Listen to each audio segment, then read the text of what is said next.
Mirë se erdhët në episodin e parë të podcastit tonë, Gjurma e Shenjtë. Sot, si pjesë e parë e podcastit, do flasim për historinë e vjetër të fshatit tonë, Basit. Do flasim për vlerat e tij që e kanë mbajtur gjallë sot e kësaj dite. Sot mes nesh kemi një të ftuar shumë të rëndësishëm, që është gjysh për një fshat të tërë, dhe njëkohësisht është dhe gjyshi im, Det Baçuku. Ky është një fshat malor me vështirësi. Ne nuk ishim antar të kooperativës bujqësore në kohën e arsimit 7 vjeçar. Kam qenë në zonës shumë i mirë. Më është refuzu bursa për këtë arsye të mos qenies antar i kooperativës bujqësore. Kam kaluar një jetë fshati, gjithë jetën. Kam punuar në minjer. Si ka ndryshuar fshati për ty ndër vite? Fshati jonë ekzisto me gojdhona me 1000 vjetë. Është fshat i madh, ka qenë në të kalumin 300 shtëpi, ka kalu ma shumë. Për arsye të ndryshme është është bërë 2 fshatra.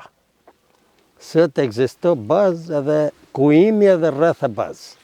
Po ne kjo nuk la ka pengu kur si fshatar. Ne njohim vetën të palda me atë rreth e bazin. Se na lidh një tradit, një zakon. Tani në tranzicion, do të kishte qenë shumë më mirë, po mos kishte shpef emigracioni. Emigrimi ka shkatërruar fshatin. Unë e njoh mirë fshatin. Këto kanë ngel 30% e ish banorëve. Si fshat, na jemi një fshat prodhues, kodrinor. Kemi qendër shlatësore, kemi shkollë të mesme, kemi pas edhe më para shkollë natë edhe bujqësore. Nga shkalla zhvillimi si fshat këto është bon punë. Kemi ujëvaditje të bollshëm, me rezervor edhe me kanal tradicional. Nuk kemi fshat që duhet braktiset. Këtu ka pas prodhime të bollshme nga gjitha llojet. Në fshatin tonë është prodhuar edhe oriz. Organizohu me këto pleqët e fshatit, pleqësia fshatit. Ne kemi 5 familje, quhen familjet e para, që janë stabilizuar këto. Nga këto, 2 janë katolik, kurse 3 janë musliman. Edhe këtu ka hi bashkëjetesa familjare, edhe në qeverisje e fshatit, bashkëjetesa fetare. Ne kemi edhe një rregull në fshat këto. Nga kalumi e vazhdo edhe se. Kemi një rregull shumë të mirë, mund ta quhesh, se këto në fshat edhe po të kemi në një nga tres, në vdekje njoftoj me rehat shkaktarin. E kemi listë të fshatit, se e kemi vdekje bashk. Bashkëjetesa fetare këto ka ekzistuar gjithmonë pas një kontradiktë.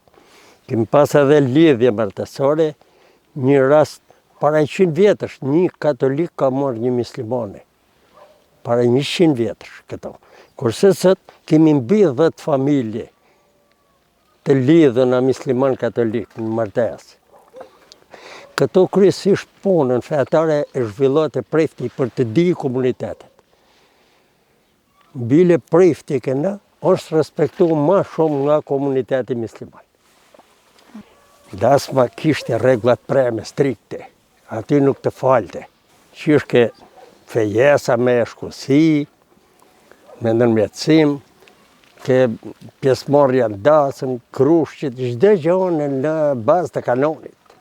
Zhvilloheshin valle, muhabet, konga më të ndryshme, patriotike, dhe nuk kishte probleme, nuk kishte shqetësime dasma. Ai mali atje se e zonë këta pemët e ka borë, është mali Dejs. Atje kufizohet mati me dibrën për malit. Këtu vje rreth, atje është mali Kaptina Martaneshit, ajo ku është me borë. Këtu vje mali Gurrës, Qafshtama, atje ku është antena. Pak ma kre ka qenë komp verori i Shmbretit. Këtu është mali Karicës, si një fshati këtu kopshimin e, kurse ai mali me borë, që e ka mullu mbjegulla, nuk duket plotësisht maja, është mali Skënderbeut. Është i këty fshati si territor. Ne si organizim, na si prejardhje, jemi mirëditor si fshat. Ku është kjo shtëpi edukatëshe, ka qenë një vend si vend fetar, gjurmë e shenjtë ti kanë pas thonë. Po aty gojdhonat e popullit ka qenë i gur me një gjumër, kali nuk di se ka grabis tani. Aty edhe udhëtarët shkoshin, hedhshin një lek vogël. Ose po s'pate lek do të theshin një deg, pemet ljomë. Ta hedhshin kalim aty. Aty gojdhonat janë se ka kalu Skënderbeu me kal aty. Gojdhona popull. Të rinjt të paktën duhet mos harrojnë në dhemën. Të mos harrojnë në dhemën, mos harrojnë vendlinjen. Sikur edhe me pak dëm ekonomik, duhet vinë shumë herë këto në fshat. Të vazhdojnë lidhjen tradicionale me fshatin. Në edukative ne ma shumë u mësim i ndihmojmë në rrugën e traditës. Kurse evolucionin e zhvillojnë vetë, janë mjekët e informimit, e zhvillojnë vetë të rit. Ne në rrugën e traditës, të marrëvajtjes së komunitetit me njëri tjetrin. Në këtë rrugë ne kemi praktikë, kemi shembulla. E fëmijët sot për sot vetëm zgjidhja është emigrimi, nuk është mundësia këto jetesa.